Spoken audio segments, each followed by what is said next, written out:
Hi guys. Hey, I got the 36 Wild one finally done. And since it's a dirt track car, I had to dirty her up.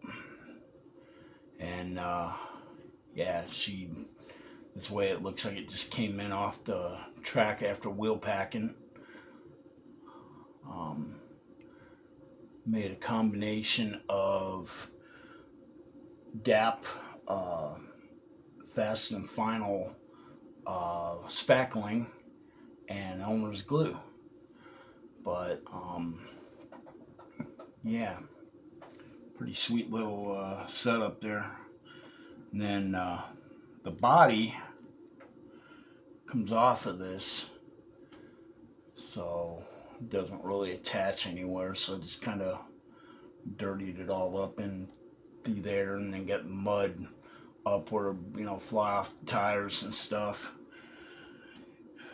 And then the interior, had to muddy that up. And of course, pack mud up by the battery and up on the headers and, on the back of the bumper and whatnot, because that's just what dirt track cars do. But yeah, I'm really happy with the way it turned out. And like I said, all it is a combination of DAP, spackling compound, and Elmer's glue. Basically like 3-to-1,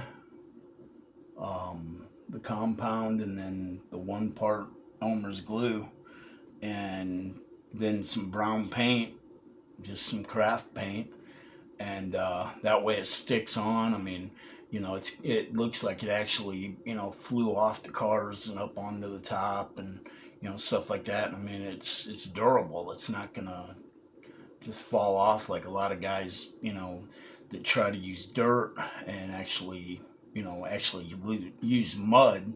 Eventually that's falling off. So yeah, I'm pretty happy with it. And so that one's finally done and ready to go in its case and on the shelf. But yeah, it was a fun build. Definitely a fun build. And turned out pretty good. Pretty happy with it. So, well guys, thanks for watching. If you're new to my channel, welcome. Glad you found it. And stay tuned for more fun stuff to come. Got a Tamiya grasshopper build tomorrow, Christmas Day. And want to wish each and every one of you guys a Merry Christmas. And we'll talk to you later. Thanks guys. Thanks for watching.